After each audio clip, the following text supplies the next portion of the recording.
This weekend, Ryan's bonking, Andy's ballin', and we both wreck an N64 game to pieces. I'm Ryan. I'm Andy. And this is Weekend Rental, episode 215.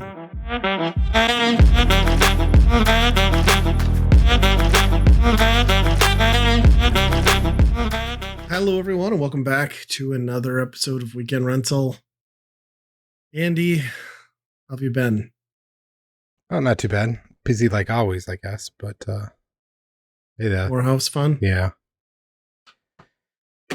It seems like it never stops, I guess, but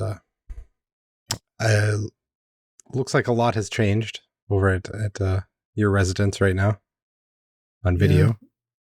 About the same amount of stuff is out of here, but yeah, we had it all ready for listing that went on the market not last Sunday, but the Sunday before. So that was fun.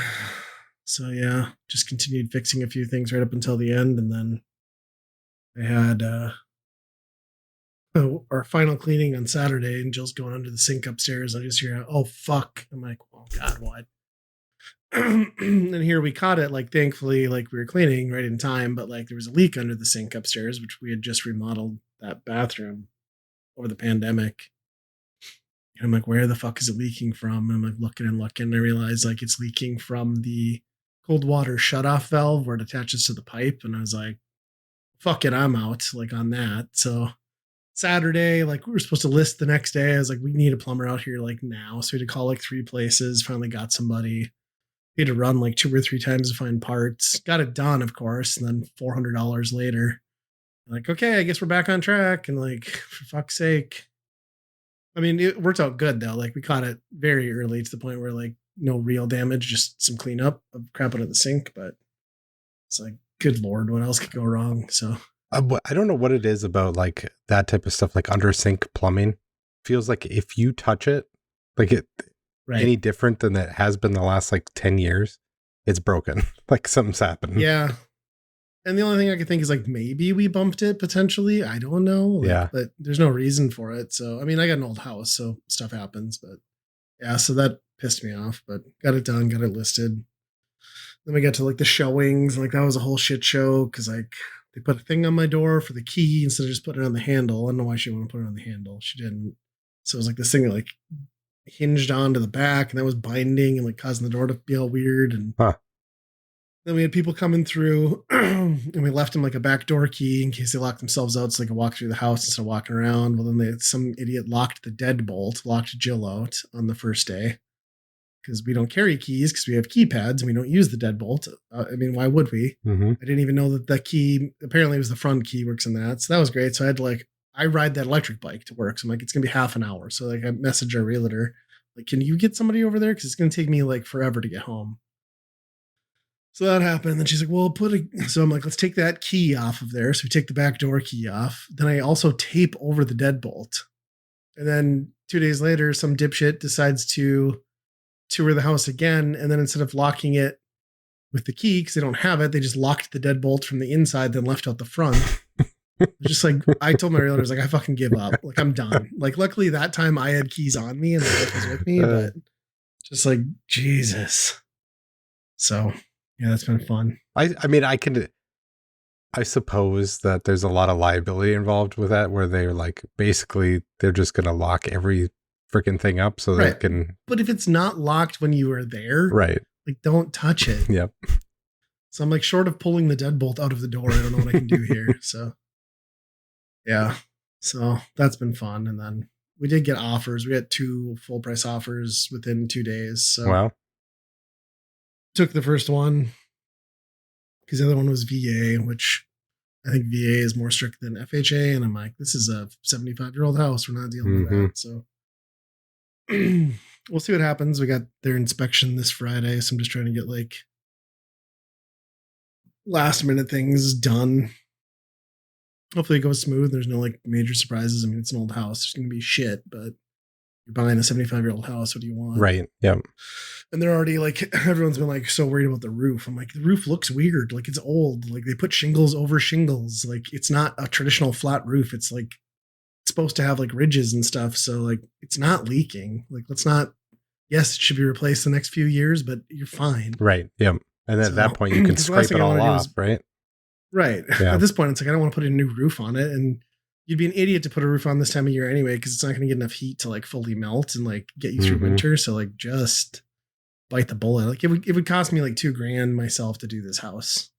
Reshingle it. It's small. Yeah. So like, let's just move on. So I'm hoping, fingers crossed, we get through it and get it done. This guy didn't want to close though until like December fucking 12th or something. So then we're trying to negotiate that. I was like, I'd prefer if you'd close in November because then I don't have to pay 2 mortgages and a bridge loan. But he was like hemming and hawing about that. And then Thanksgiving coming up, I was just like, fuck it. Whatever, title company's closed anyway that last Friday in November. So just take the hit, I guess.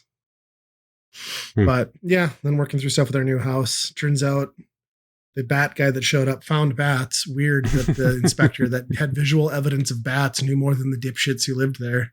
So he's been out there and doing some stuff. I don't know. Everyone's excited. I'm settling in, but I'm still nervous until it's all done. Yeah. Right? Once you're done, once it's done, then you can settle down. Yeah. Yeah. So, and my car broke down Friday. That was awesome. Oh. So my daughter's birthday was yesterday. She turned 14. She wanted to take a few friends out and go downtown and eat at a Korean restaurant. So I was like, yeah, I'll take you guys down there. So middle of downtown on Broadway. Anyone who's familiar with like a downtown can imagine how busy a downtown is, even in a town like Fargo. And I put it in reverse to back out on Broadway. And I step on the gas after shifting gears. I'm still going backwards. I'm like, well, that's not good, right? So I put it in park, turn it off, turn it back on, nothing. So I'm dead blocking the northbound lane at like peak traffic, stuck in gear. So I can't even get it off the road. Call the tow truck. They're like half hour. I'm like, half hour. I'm blocking all of fucking northbound traffic downtown. So then it was like half hour of like, hey, can I help you push it? I'm like, yeah, great idea. It's stuck in gear. So no. And then, between that and like every fifth person driving by and screaming at you can't park here. I'm like, you're real funny. This is great. That was awesome. So yeah, I'm sure my daughter was very embarrassed. Got towed. I was like, well, should I tow it home and try to fix it myself? Like if I can't, which odds are going to be I can't, I'm going to have to tow it again. So I just towed it to a shop near my house. Then we walked home from there. So that was awesome. That was another, I don't know. It was only like, it turned out to be like the shifter cable. So not huge, but it was like $700 to get that fixed. A more competent person could probably do it themselves, but I'm not that person. So you had, how many girls were? It was my daughter and 2 of her friends. Okay. So yeah, I'm sure they're all very impressed. Yeah. So their $40 dinner turned into like an $800 ordeal. So yeah, between the pipe and the car, I'm really just winning lately with money. So it's awesome, but whatever. It's going to happen. You drive an old vehicle. Yep. Now I feel like I'm even like more invested. Like I have to keep it going now, right? Yeah. It's just like of all places though, like it could have been. Oh, right. Of every place that you would possibly drive. Yeah. Right. Couldn't have been any fucking worse. I never go downtown. Like I'm never in a situation like that. And of course, right then, like it was pretty amazing. Huh. So that was a good kickoff to my weekend. And then, yeah, but whatever. I mean, we're through the worst of it. So I got to like enjoy Saturday. I actually had like nothing to do. So I just got our shopping done and spent an afternoon watching horror movies and having some drinks, which was nice compared to, slaving away in the house for 8 hours a day and going to bed sicker than I felt waking up in the day. So, yeah. Well, that was my weekend. Working on the house. We put flooring in the basement that I'm finishing. And from basically getting off of work on Friday until pretty much dark on Sunday, it was just nonstop laying down vinyl planks. It's at least that stuff goes pretty smoothly up until you get to like the cuts, right? And then and that's when stuff starts to really suck. There's this very small sliver of our basement that doesn't have some sort of angle to cut. So that sucks. At least at the end, the angles were 45 degrees. That makes it a lot easier on a lot of things. But everything else was just kind of a pain in the ass. Were you using like a product that you could like score by knife and cut, or did you have to use like a saw, or what was the procedure? I figured it would be easier just to use one of it, but I bought one of those choppers. It's like a press that you just pop it down. Yep, miter saw. Yeah. So that was a lot easier for that. And then, table saw and jigsaw and all that for other cuts. Yeah. But yeah, that gets to be a lot. It was like 1,100 square feet. So it took a long time. When people say, "Oh, this is easy," and it's like, yeah, I imagine it is easy. If you're doing a bedroom or something like that, you'd whip it out in a couple hours. But, yeah. If everything's perfectly square, yep. Probably great. Yeah. Looks nice though. Yeah. Yep. Yeah. Does you have to do like some underlayment, or did you get something like with a backing on it? Oh gosh, our concrete floor has had settling, and then basically the installation is like, you can't do anything more than 1/8 of an inch off. Like it has to be within 1/8 of an inch of level on everything. Yeah. First of all, that seems impossible on concrete, no matter what you do. Right. But yeah, there was a lot of grinding. There was a lot of floor leveling, a little like patch concrete going on for a good solid week. Concrete dust pretty much everywhere. So you just seal it under the laminate. It's fine. Yep. Yeah. So I never want to do that again. Not that process anyway. I mean, if it was a bedroom or something like that on a flat surface, I would be happy to lay that stuff. But yeah, it's not fun. I mean, I had to do a little bit here for a bathroom and hallway, and even that was enough to be like, I don't need to do this anytime soon again. So, right, it's a lot of, especially when you get hallways and stuff. I imagine it's a lot of cuts and bathrooms too. Yeah. But now you're good though, right? Like ready to move in finally, and the bedrooms still need flooring. I think we're going to do carpets. Laminate there or carpet? Carpets. Okay. Yeah. Some sort of just lay down a remnant or something like that. Be done with it. It goes so much faster. Even like those cheap like peel and stick carpet tiles are pretty easy. Yeah, that's what we're thinking on one side. When you go to throw them. Yeah. Especially with you never know if you're going to get moisture, so you might as well get something like that. Yeah. But yeah, that's always like the thing that people have told me too is like, oh, get that like vinyl planking like for your basement. So like if you ever get water in there, you can just like pick it all up and dry it out. I'm like, that sounds awful. Like, couldn't I just get carpet, roll it up, throw it away, and get new carpet? Like, I don't want to redo the floor. Right. What are we talking about? Not that we've had like enough water in here to have that happen, but it can certainly happen at any time with the basement. You never know, right? Exactly. Yeah. But it's getting there. I mean, there's trim and outlets and all that stuff still left, but it actually looks like a finished place now. So that's awesome. You're over the hump at least. Yep. Yeah, I'll get to start round 2 of that on the 30th because my wife's like, well, I want to paint all this. I'm like, oh God, paint all this stuff. So I'm like, I'm just going to rent a U-Haul and start hauling boxes. You paint whatever the hell you want. Like, I'm kind of over this shit. But I know I've got like a whole bunch of stuff to do when I get in, but I'll live with a lot of it for a while, I guess. We'll see. Yeah, that's it's hard to get motivated right away after you had the stress of all of that to begin with, right? Yeah. The tough part for me is going to be like all the stuff in the shed and then like all my games, because like that garage is not insulated and heated at the new place yet. So I'm going to have to get all that stuff in the basement at some point so it makes it through the winter, which sounds awful, but whatever. Just suck it up and deal with it. It's all in totes at least, so it's just walking stuff. Yeah, I'm sitting down here with a giant radon detector. Apparently the guy wanted a radon thing as part of his test, which is fine, totally understandable. But I got a text that's like, oh, they're going to come in and just like stick it back in your utility room. And now I have like this huge tripod and big box sitting in the middle of my living room down here, which is not at all my utility room. So and if I have a radon mitigator. I can't imagine I have horrible levels of radon. Yeah, what would it be then? Yeah. Right. Unless you are radiating radon somehow. You're right. I could be. You are. Well, I did pull open like right in front of me, which is nobody's going to see on camera or know, but I have one of those like somebody installed one of those like sewer shut off valves in the floor here. So like I've been working on that this week too. So I was like, oh, I hope it's not like a whole bunch of radon coming in because I haven't looked at that in like a decade because it's been under everything, right? So it's like I should see what that looks like, and it looks like what you'd expect for a hole under the floor of your basement. Like it's damp and like there's rust and stuff. So it's like, oh, I'm gonna clean that out and paint that a little bit so it doesn't look like complete shit when they do the inspection.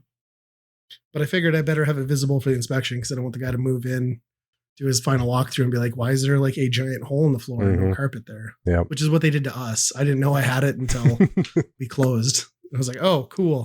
Because they had if I recall right, they had a treadmill sitting over it. And I always thought it was weird that there was just like a treadmill hanging out in the basement, but that was why. Oh. It's a nice feature, but like also in the state of emergency to where the city's septic fails, what are the odds that you were going to be home at that time to like manually throw that to save your basement? Right. Like great idea, but practical, maybe not. I don't know. I've never used it. Whatever. It just makes a weird sound when you walk over it. Big Plus, I mean, if you do that lever, you're just making somebody else's house worse because you know you're throwing off the equilibrium of everything. You got to do your part. Take what comes up the septic. Right. Flood all of us equally. Yeah. Yeah. So it's been, a lot. Like, but hopefully we can get through this and like it just gets. I have a feeling though, like after the inspection next week will be a whole thing with like going back and forth on some stuff. But to me, like you got to be a little realistic. Like we're not asking like a fortune on our house and it's old, so got to roll with some of the punches. Yeah. But yeah, as a first time buyer. I don't know for sure. It's conventional, so maybe not. Okay. But I don't know. I don't know anything about it other than I think it's just like a single dude. So, and it turns out like we got the paperwork and she was like, that name sounds familiar. Looked it up and she works with him. So it's like, oh, okay. Nice. Like, is he a dick? Do you know? She's like, I don't know. I've been on some emails. I'm like, okay. Huh. I heard he was excited about it. I mean, that's the best you can hope for. Yep. But yeah, exhausted though. Like it's just been a lot. I get to work and I'm like Monday, I got to the office. Instead of I took my lunch, but instead of eating, I just like closed my blind, shut off my lights, pulled in a second chair and just like slept. Like I woke up snoring so loud that like it woke me up. I was like, I hope nobody else heard that. I mean, technically I was on my lunch break, but yeah. When you're catching naps at the office, you know, you've been doing too much. Yep. So yeah, I haven't done a lot of like actual enjoyable living since we recorded last, as you can imagine. Sounds like you probably haven't either, but yeah, not too much. You did have a game on this list that I've been hearing about at the office. Oh, I did jump into tonight too, because I was told it was a good game to play on cloud. I started playing this game and I'm like, this is a Ryan game. Like I'm on the fence on it. Really? Yeah. Well, it's called Ball X Pit, right? Right. And I mean, it's Arkanoid. That's the main thing, like the bouncing of the balls thing. It's Arkanoid and like Vampire Survivors and like what? Farmville or like, something like that.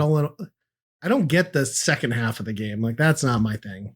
Yeah, that part's weird. It kind of like it's a roguelike, so yeah, it's in a Vampire Survivors way where you're going down a tunnel, things are coming at you, and you're just playing break the blocks type thing on these enemies. And like Vampire Survivors, you get items, you combine them into better combinations of them to get the best stuff, level ups.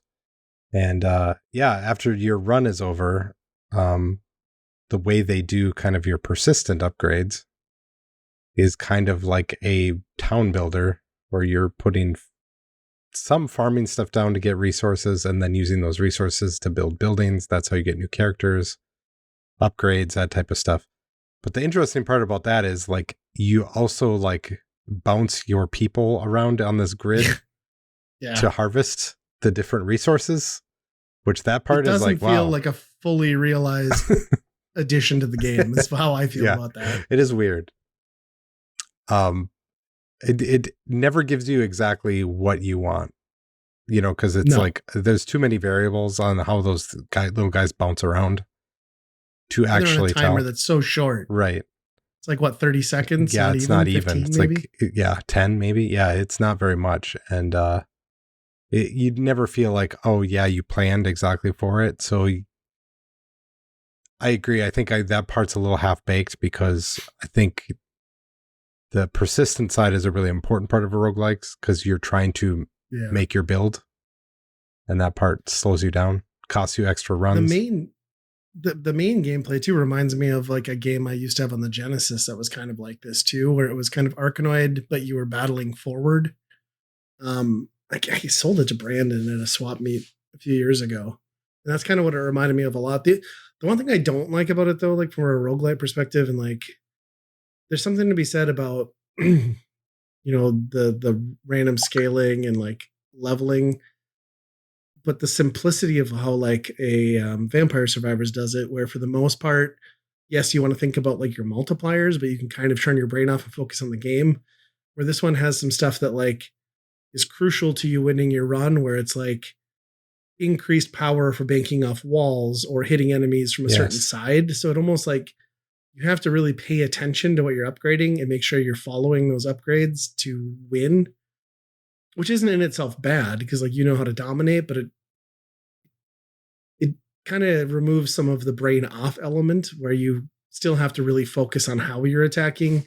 Wherein like a Vampire Survivors, there's less of that, I feel like. Yes. I mean, Vampire Survivors is very much like you try and get the build where you just sit still and you can just mow over people. Yes.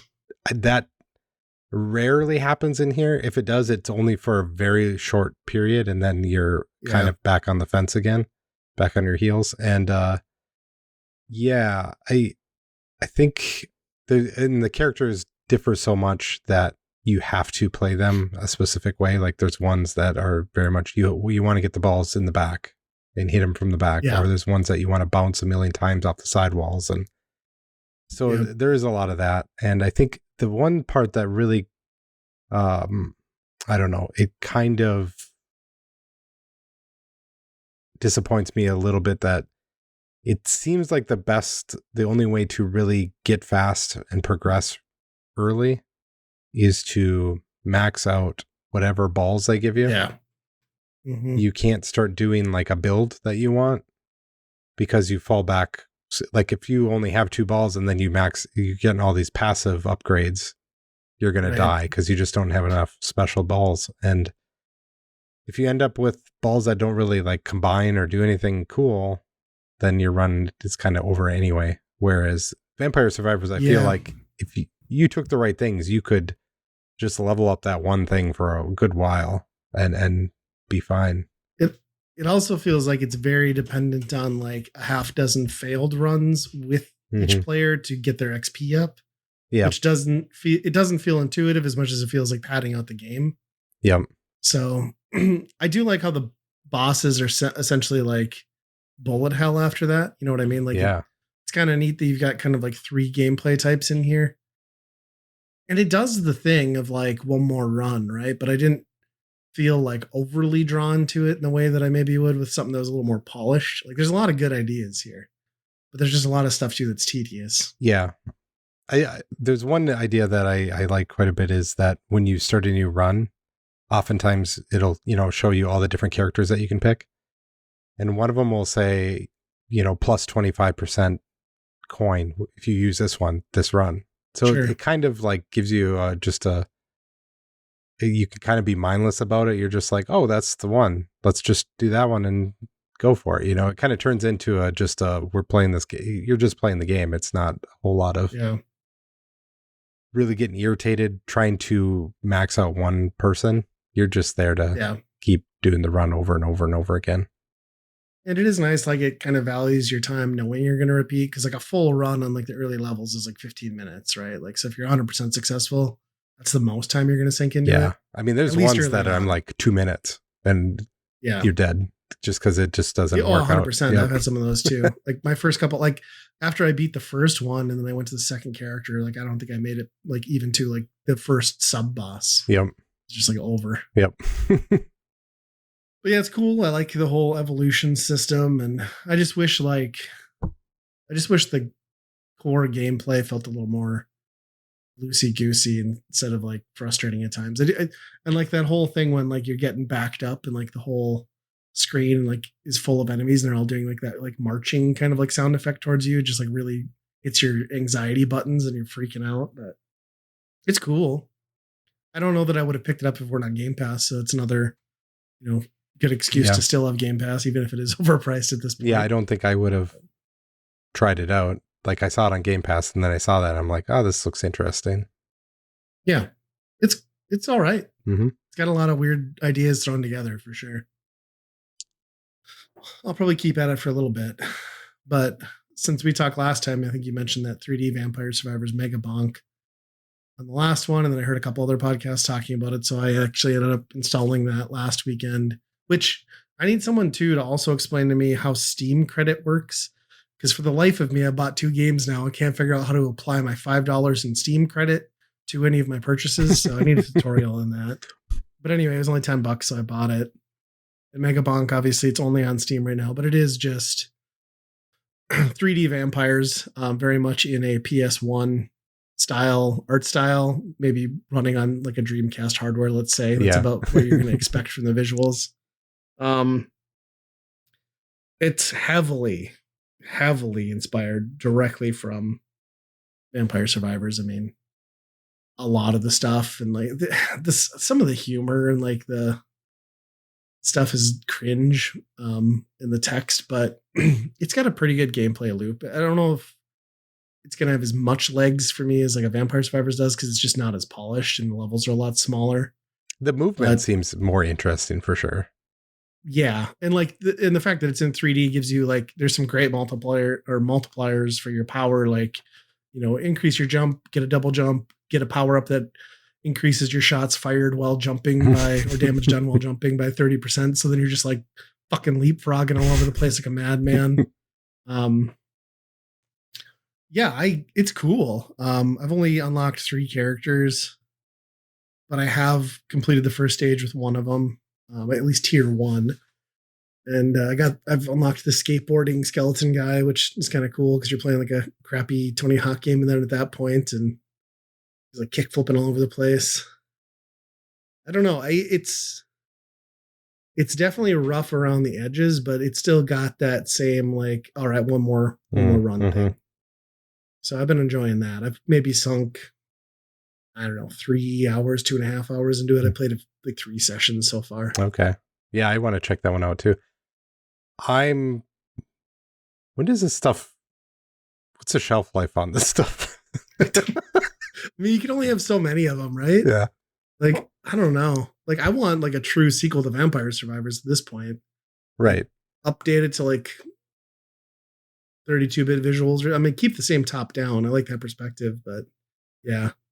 Mega Bonk is really good though. The only thing I wish is like, I wish it had a co-op, online co-op, so you could do that together with a friend, but it's not, maybe it'll get there. And I would really like this on other platforms. Like this would be great on Switch too. Yeah. I mean, granted, you could play it on your $1,000 Rogue Xbox Ally X if you wanted to, I guess, but I'm not dropping that kind of money. I haven't even seen any reviews on that thing. Like I was so amped to buy that thing, and now I'm just like not even interested in seeing what people say about it. I've watched quite a few breakdowns, and like the consensus is like, this is a really great, powerful handheld PC, but you're going to have to fuck with Windows. And it sounds like, like it's the first iteration of the Xbox app with like a big picture mode baked in to where it just launches to it, and you don't have to fuck with the settings on your PC side. But also that's getting pushed out to every other device that also does this. So if you still kind of have to be the PC guy, and you can also get an OLED Steam Deck and a Switch 2 for the same price that this would cost, I don't really know who this is for. You know what I mean? Right. I was hoping it would be like almost, you be able to get to Steam pretty easily. And it seems like maybe that's not the case. It seems like it's pretty intuitive. Like there's just like a button to go to like loaders. So you can just like hit it from the main menu and select between Steam and Xbox. So I think it's easy in that way. But then at that point, like if most of your library is already on Steam, like just save $500 and get the OLED Steam Deck, right? Yeah. Because you could get to some of the Xbox stuff. It probably isn't going to run as well. But you could definitely go into Windows mode and do that. Yep. I don't know.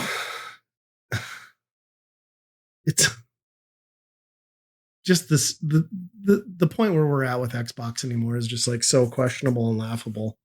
It's after they did this along with that price hike, it's just like, what is this company? Well, and like Best Buy doing? and Target are like not even selling the thing anymore.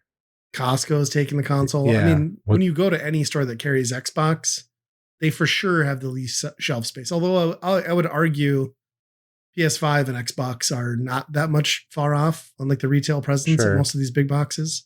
But yeah. Target especially though has nothing for Xbox anymore. Right.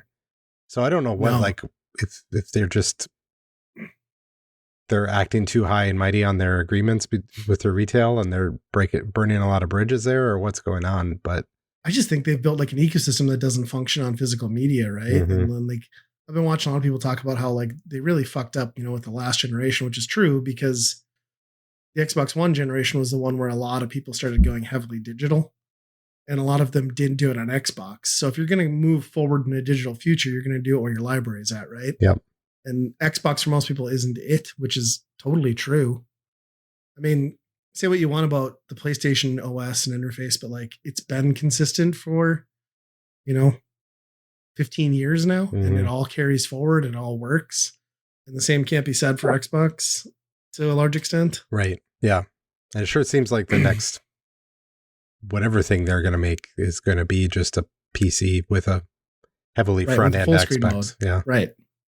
Yeah. And at that point, like if they make it through another hardware generation as a hardware company, it will be shocking, right? Mm-hmm. I mean, I think they've said like PlayStation to Xbox is like it's worse than 3-1. Yeah. This generation. Yeah. So it's kind of crazy. I also am curious about GTA 6, right? Like that'll be the benchmark test because that game is not going to be a slouch on hardware. And if they're carrying forward the S requirements, which I assume they are for the X, are we potentially going to get the worst version of GTA 6? And is it going to not launch day and date because they can't get certain features to work?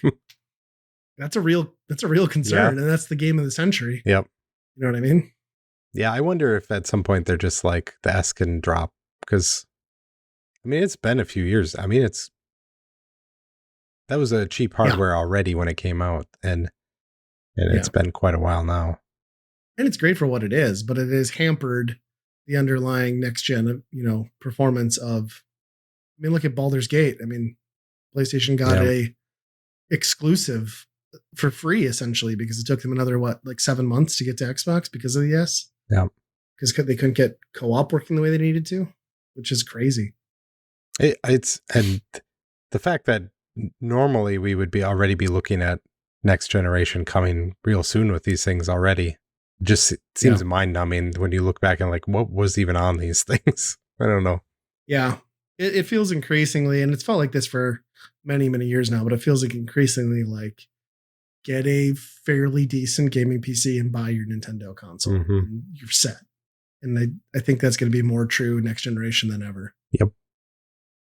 Because I tell you what, like in my new gaming setup, my gaming PC is probably going to be the heart of most of what I do. Yep. Well, and that report came out that like the majority of young people like buy like 2 games a year, if that. Right. It's like, well, what kind of gaming industry can you really run on that? Yeah. And I've been giving that more thought too. And it's just like, God, do I just drop the highest tier of Game Pass next year at some point? Because I'm mostly just in it for Sea of Thieves and then the occasional indie, but I could totally do that on a lesser tier or just buy Sea of Thieves for my PC. And the Xbox app is still going to carry forward on my progress. So then, but then, you get, it's the whole catch, right? Like I'm still going to want Xbox Live. So I'm still $10 a month minimum. So I feel like the $15 a month tier is probably the right tier. Yeah. I don't know.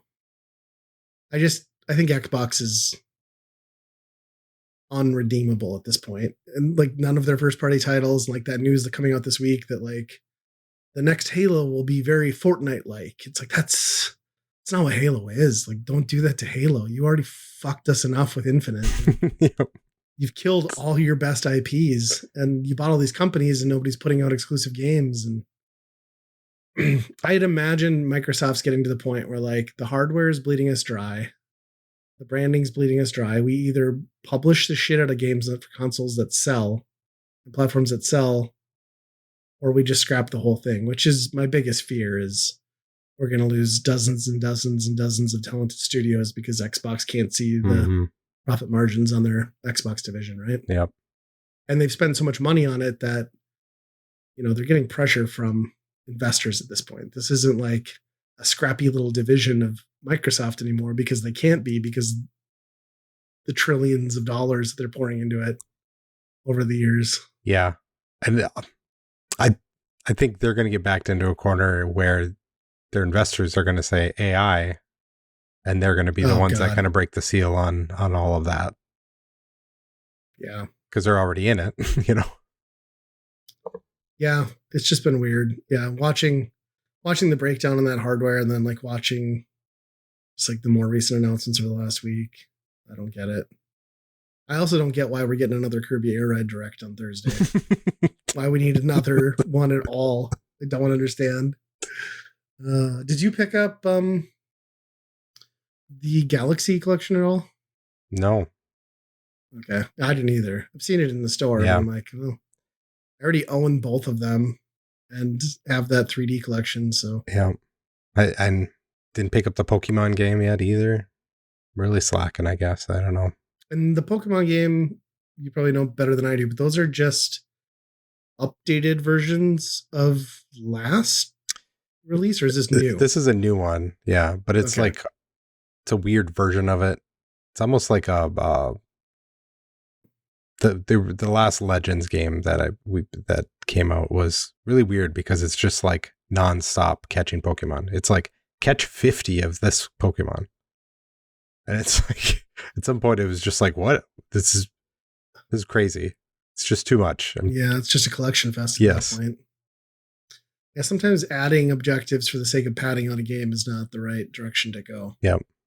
I thought they would really move Pokemon into more of a dynamic. It seemed like they were doing that for a while, more of a dynamic open world, you know, create your adventure, but they've kind of like backtracked on that, which is weird because they do that. They've tried to Breath of the Wild like almost everything else. Yeah. But yeah, this one is like almost like 100% inside of a city, which I think video games have a real problem with cities. If you make them too big, it just becomes I had that problem with Fallout a lot, where it's just like the cities got so big where it's like, I didn't even know, like, you're not in it long enough to really like know the layout or really care about the city, but it's too big to be navigate, you know, to be able to navigate it well. Isn't so much of Pokemon too, like the biomes and like the type of creature you would catch out of them? Like, isn't that half of the fun? Yep. It's like, I go to this biome to find this rare thing. Yeah, well, you can find everything in the city, right? Yeah, it's interesting. Very interesting. After we got done recording that last one, I ended up getting a message from Nintendo Hodge on Blue Sky. And he's like, won't send me the link. He's like, I bought tickets. And I was like, here, he sent me, he bought a couple tickets for the Offspring concert that we're going to too. I was like, oh yeah, I'm taking Andy as my date. And then he's like, oh yeah, I'm taking a friend too, but it's on Valentine's Day up here, so it's really a date. So I was like, oh yeah, oh, wow. Nice. So yeah. So we got that to look forward to, I guess. Yes, that's going to be so good. It was cheap enough. It was hard to say no to. So yeah. What else you been up to? I don't know. Neither one of us have a ton of topics. Oh, you got a few more. What you got? I don't have anything else. You got a couple things. I've got I Like Me. I watched that. Is that the John Candy thing? Yeah, the John Candy documentary, which is about what you'd expect. It's like really well done, and like a guy who was pretty well beloved. I mean, he died at 43, so it was like he was just kind of getting started. Jeez, I didn't think he was that young. Wow. Yeah, it doesn't seem like it. I mean, but it's tough too, because it's like he's always been present, right? Like he's never not been on TV with like Uncle Buck and Home. It's like it seems like he lived on longer than he did. But yeah, it was pretty good interviews. They got Bill Murray to give some commentary, which that guy doesn't do that for anything. Mm-hmm. So they got everybody you'd expect. A lot of the Second City people. His kids had a lot to say in it, who are now probably our age, close. Just kind of recapped his whole life and really just kind of came down to like he was a people pleasing guy in an industry that takes advantage of those people, and he didn't ever change his bad habits with the drinking, smoking, and eating. And his wife's like, well, I do his shopping, and at one point I was buying 2X, and it was 3, and then it was 4 and 5, and but it's kind of like sad. They talked about because he was filming I don't know if it was a series or a movie project, but apparently he like died alone in the home that he was in, away from his family and everybody for that. Like they found him. It appears like he woke up in the middle of the night, opened the Bible, started reading it, and that's how they found him, was just like slumped over with the Bible in his hand. Jeez. So pretty sad. But he's kind of one of those guys that even if you didn't know him, like you grew up loving his characters, right? Right. It sounds like he was kind of that guy in real life too. So that's what you always heard from everybody. It was like, no, that's just him. Yeah. Yeah, it's funny too. Like I was watching a lot of those old like SCTV clips because they're coming up my feed after watching that, and it's funny like when you see like actors and stuff like in the 80s and stuff, and it's like that they were in their 20s and stuff then, but they still look like they were 40 the entire time they were like in these different series. But it's a really good watch. I do recommend it, and you forget about a lot of the stuff he was in too, and like there's so many other. I mean, there's the big movies obviously, but he did a lot of like smaller movies and stuff, and sounds like he just had a hard time with the business and the stress and all of that. So which I would imagine too. Yeah. Yeah. I didn't realize that he bought like a CFL team with Wayne Gretzky and somebody else at one point too. And like he was the guy on the ground, like promoting it. Like he would show up, be on the sidelines for every game, like signing people's autographs for like 4 hours after the game. And it was pretty crazy. He could have been the John Madden for the CFL. Well, and you watched him on the field and you're like, man, he could have played that character. He could have done like the lifetime story of John Madden had he still been around. So yeah, very, very good watch. Yeah. Wow. A lot of movies that were taken away from us. Oh, good for movies, for sure. Yeah. Cause he was still, he maybe had done like so many cameos and so many things by then, like maybe his star was declining a little bit, but then you always get like that second phase of an actor like that, right?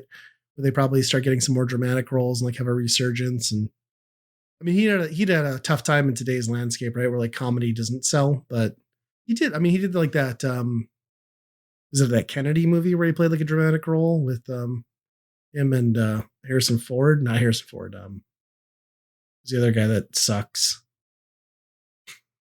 Waterworld guy, Kevin Costner. Oh, I don't remember. Kevin Costner doesn't suck, but he kind of started to suck after, let's say, Waterworld. And the other thing I did was I played that Mario and Wario because that got dropped on Switch Online, which over here we didn't get a lot of games that worked with the mouse, especially exclusively. So Mario and Wario was kind of like the big one overseas that was supposed to come here and never did. And I can see why that didn't come over here. I don't think that would have like lit the world on fire. It's basically like a Mario versus Donkey Kong style game, but with mouse controls. And it's fine, but it's also very frustrating and the mouse controls are somewhat finicky. So I sunk like I got maybe through the first 2 worlds or whatever. And I was like, well, this is neat. I don't know that I'll continue to see it through, but yeah, it's Lemmings, from what I've played. Yeah, you're just putting blocks in for Lemmings and directing a little bit of Choo Choo Rocket, I guess, a little bit. Yeah, because they always go a certain direction. You're always going to expect that. But yeah, I remember thinking like, this is obviously the framework that the Mario vs. Donkey Kong stuff turned into. But It's essentially a very well fleshed out tech demo for the mouse. It's kind of what it feels like. Sure, but I think the difficulty spike is you just increasingly getting more pissed off at the mouse. Yes, 100%. As well as the mouse works on the Switch, which I think actually you can hook up a USB mouse. So I should try that, see if it's any better. But I don't think that's the issue. I think it's just the limited field of vision, the speed at which the action takes place, and the fact that you have to like click on everything in increasingly specific time frames, which is where it gets frustrating. Yeah, I would imagine that there's some limit on the Super Nintendo side of like how fast you can scroll. Yeah, a mouse and like how that gets off, or if it tracks the same way as the original one does. I don't know. And I like how like the levels go from like painfully stupid easy to like, oh, we're just throwing everything at you right now. Is kind of what it feels like in the ramp up, but. It looks great. I mean, the art style and everything is very cool and very in the universe, but yeah, I don't, as far as like long-term fun, I don't know that. It's cool that they got it over here for sure. Yeah. And Mario Paint. I mean, if you got the mouse thing, you have to bring that stuff, but yeah, for sure. For sure. I mean, and we got Bubsy at the same time. So, I mean, it's a hell of a drop. Yeah. When is that new one coming out? Is it out now? It's got to be close. Yeah. It might be. I watched like a long play of it. It was actually seeming like, I hate to say, maybe not all that awful, but I don't know. We'll see. It's Bubsy after all. Yeah. What could possibly go wrong? Yeah, exactly. So you want to hit staff picks? Yeah. I'll let you roll. Sure. Mine is a YouTube channel. It's been around forever. It's very huge. It's called Technology Connection. It's a guy, a big nerd, who sits in front of a IKEA storage cube thing that has a bunch of colors behind it. And he basically talks about and rips apart all this weird technology and normal stuff that you use all the time to see how it works, and then like kind of have an opinion on if it's a good, useful thing, or if it sucks, or, going back to, and almost every one of them has something super interesting as far as like, oh, that's a weird piece of history or something like that. But oftentimes it's something you learn about that you could probably carry on and be like, all right, I know, if I'm going to buy a new fridge, the most efficient fridge is just the normal fridges. All these ones with the French doors and the freezers on the bottom are just like horribly inefficient, And then it goes into depth of why, The one tonight we watched, why is there a popcorn button on your microwave when all the bags say not to use the popcorn button, right? And then goes all into that and talks about how certain microwaves don't have a sensor. They just go off of the size of the bag and then they just set the time. And those are the ones that mess up your popcorn. But most of the time you have one that has a sensor in it. So it's okay to use a popcorn button. So interesting. Yeah, there's a lot of stuff. Stuff that you cuts through a lot of bullshit, I guess. Sure. A lot of this technology now is just marketing, Yeah. Like those dishwasher pods, like those are factually like not as good as just like powder detergent. But they're convenient, Andy, and they're delicious. What are you talking about? I've watched something kind of similar on that with like a guy who does a bunch of right to repair stuff. And he was going through like the whole scam of like these LG and like Samsung like water filter cartridges that like basically render your water pour indoor useless unless you buy their brand of water filter, because like it just won't dispense unless it's replaced. But there's nothing proprietary about the filter whatsoever. It's just like the QR thing, like sensor on the cartridge itself. So like they were going through a whole tutorial on like how you go to Amazon, buy the $13 replacement, carefully cut the code thing off of your old one, slide it in. It'll still say that it needs to be replaced, but it'll register it as like a valid filter at least, so you can get around like shelling out hundreds of dollars. It's just like, man, that's a whole fucking racket. Yep. Yep. Yeah. Those channels are interesting. They are really good. And the other good ones are like when they get LGR does these with like his oddware ones that he, does those weird things that he finds.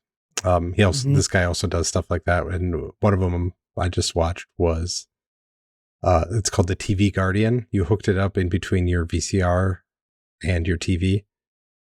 Okay. Or your cable box or whatever. But what it did is it read the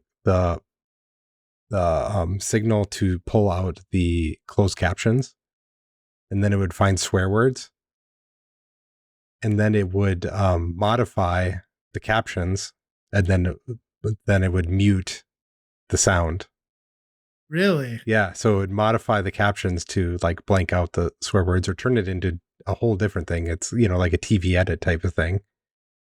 And then that's a great idea, except like back in that day, I can't imagine the captions came on anywhere near the actual time of the audio. No, because so was it actually accomplishing anything? No, because the captions usually come up at like the whole 2 sentences at a time. So it's like you're muting basically 5 seconds of the audio. So it's like, nice. Okay, this is blank here, but you have to read the captions we edited in this 5 seconds. It's crazy. Or in other words, how to get your kids to hate you. Is what it sounds like. Yep. That's crazy. I didn't know something like that existed. Yeah, it's cool technology, I guess. I mean, a good way to think about it. Like that. Yeah.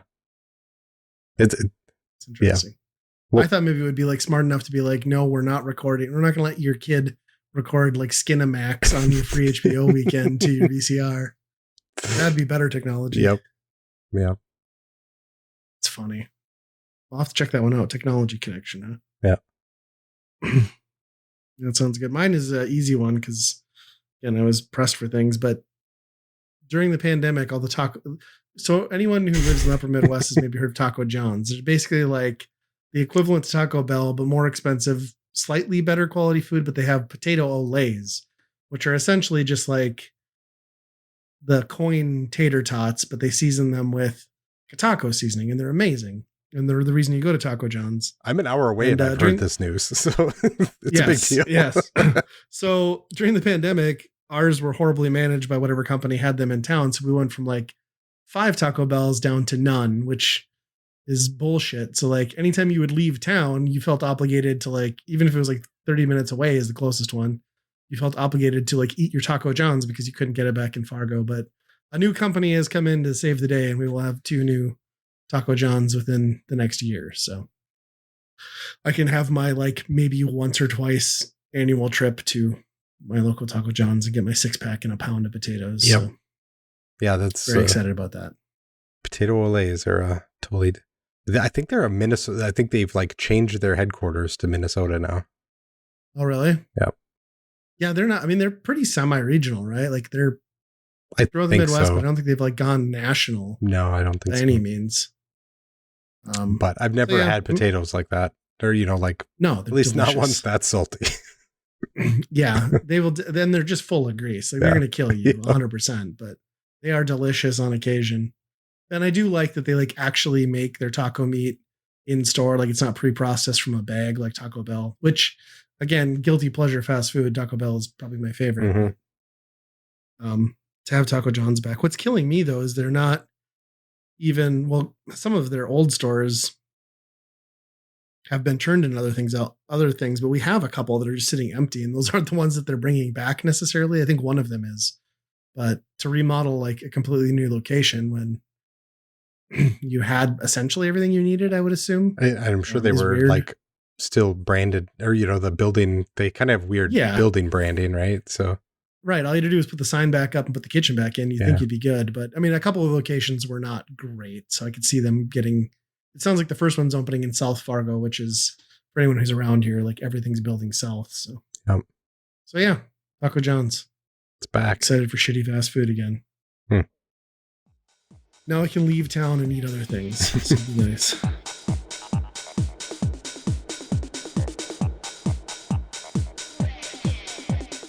If you're having a good time with us at Weekend Rental, I think you might enjoy all the great geeky stuff found on the Geekade Podcast Network.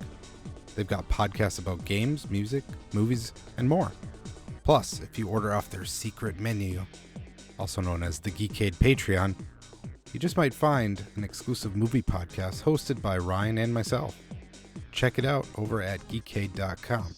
And hey, if you'd like to turn Weekend Rental into a true multimedia experience, our YouTube and Twitch channels might just be for you.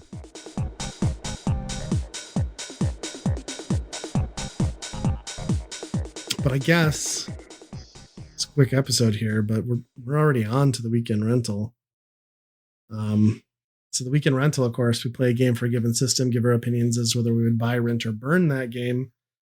We're going back to my favorite console, the N64, playing a little game called Iggy's Wreckin' Balls.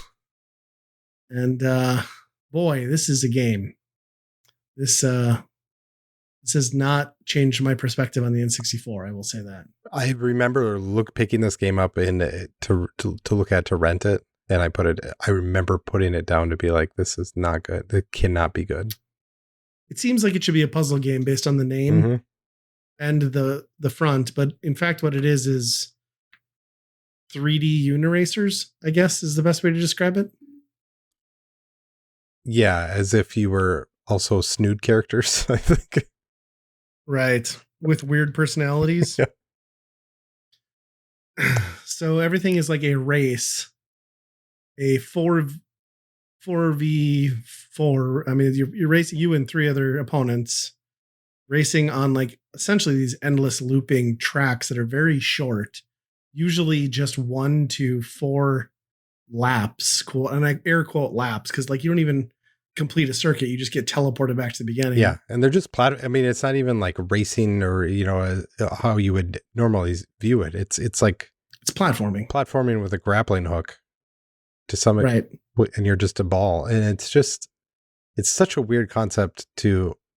It seems like it was a prototype of something that they just kept turning into something else, and we got this game. Yeah. The sound effects are obnoxious. The quips from the characters you play as are obnoxious. The presentation is muddy. The controls are sloppy. It's also one of those games that brilliantly relies on experiencing the course you're on to really win at it. So get used to failing pretty much every time the first time you do a course, which is fun. That's how you design a game. Right. And I think the AI just goes at the set of speed. There's like no rubber banding or anything. It's balls hard. Yeah. Outside the first few levels, you are toast if you're not just like, there's no mistakes to be made for the most part on a lot of these.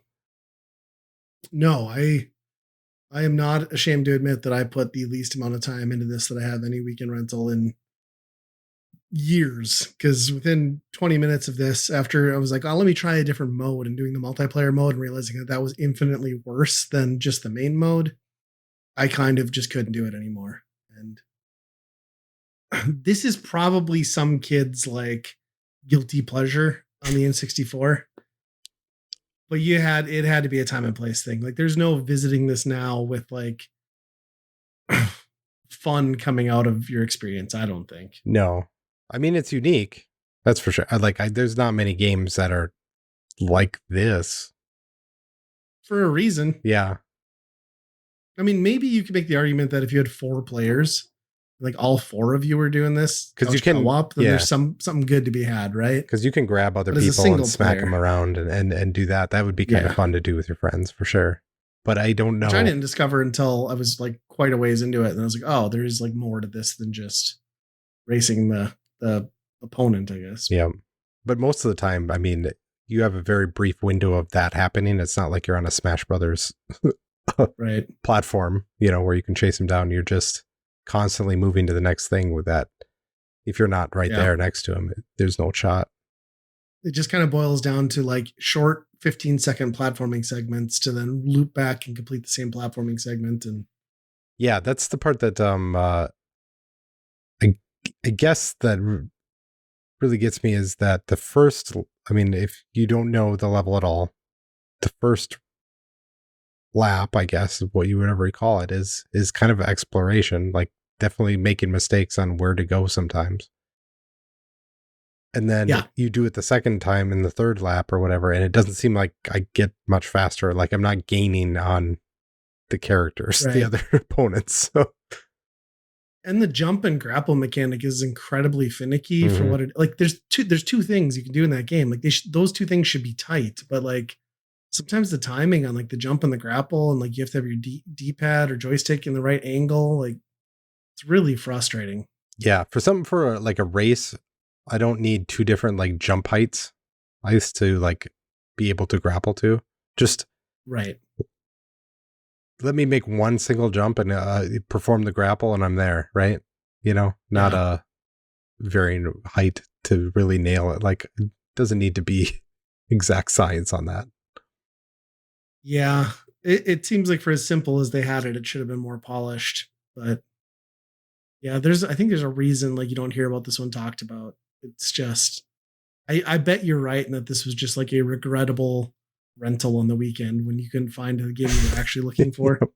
Because I don't know anybody that ever owned this. No, I don't think I've ever seen a physical copy, really. I've seen physical, but I don't know if it's ever been somebody I've seen that like owned it. Like for real. Well, it's an Acclaim game, right? Like very end of Acclaim is kind of run, so you kind of know what to expect. Acclaim, Iguana Joint. Yeah, those are not highly regarded pieces. Which one of the main balls is that stupid iguana's face. Yeah. Yeah, I mean, that's kind of the thing that they had to have made this somewhat ugly on purpose. Like, there's a lot of just like stuff that's almost just like offensive to the eyes in some cases, and it's like, well, it's offensive to play and to listen to. Yes. So I guess why not make it a cohesive package? Yeah, I really hate it. And there's worse games than 64. Like, this is at least playable, but it is not in any way fun or long lasting. I can't imagine wanting to solo anyway sink more time into this than just 30 minutes. And all right, well, I got the gist of that, but I'm good. Oh, the battle mode is awful. That's the worst thing I've ever. So bad. That's one of the worst things. So, and why is it? You can have multiple opponents, right? Mm-hmm. You do 1, 2, or 3. Yeah. I just did the single opponent, and I was like, I can't find a winning strategy to this at all. There's no GP. The computer's just so cheap. You have no visibility. That's the thing. Like, you can't see anything in that game unless they're right next to you. That's a problem in the main game too. Is just like the way that it like tries to arc and curve in 3D on a 2D plane. Like, you found yourself missing like super easy jumps just because the jump is floaty and the controls feel like slightly delayed, and maybe that's the Switch, not the game, but. Yeah, and there's, bi-directional like grappling that you need to do, so you need to make sure that you're in the right direction too.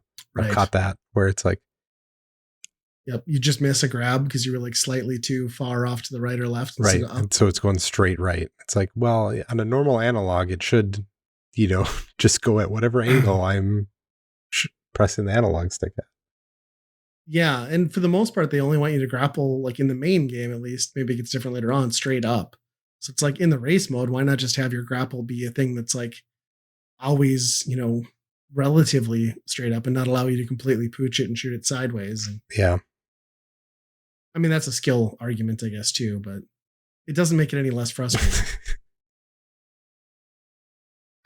Yeah, I don't know. I mean, I think this is pretty clear, but what would you give this on the scale? This is a pretty big burn. I don't know if there's much redeemable about this. I guess you could say it's unique and it's an interesting try at something, but I mean, there's might have been a way to do this better. I mean, Fall Guys is kind of this in some way. Yeah. But yeah, the fact that it's essentially like a Uniracers, right? Right. Yeah. Yeah, it's Uniracers is already kind of its own mess. Exactly. But yeah, I'm giving it a hardcore burn too. I wanted to try to get into this and find like a hidden gem, but there is just not. I looked at the reviews and like there are some like somewhat positive reviews, like nothing like overwhelming. Like nobody's giving this like an 8 out of 10, but like people were giving it like a 6 or a 7, and I think even that feels generous. But I'd just avoid it, to be honest. Yeah, it's not something you need to play for sure. No, not something that needed to come to Switch Online either. Well, although what do you put on the 64? I mean, although there are a lot of first party titles that still haven't made it yet. Oh, for sure. But I saw Luigi's Mansion is coming. That'd be good. Ooh, on the GameCube? Mm-hmm. That'll be good. Yeah. Just hold out for that. Stay away from Iggy. Is that their mascot's name too? I would assume it is, right? The iguana, yeah, I would imagine that must be the thing. Yeah. Were they trying to sell a toy line here? Like, I don't know. I don't know what the... It's like Mad Balls, right? Right. But with Uniracer Twist. Yep. Well, short episode. We don't have a lot to talk about, but I guess that's how it goes sometimes. Down, huh? Yep. You can connect with us at weekendrentalpodcast@gmail.com. You might be the person that this was your game. I don't know. I feel sorry for you. You're sick. Yep. You're sick. But you can reach out and tell us why we're wrong. Also, we're on the Geekade Patreon network. Make sure you follow there. There's a lot of other good gaming and geek culture podcasts on that network as well. But I think until next time, you'll hear about our next phases in our housing lives.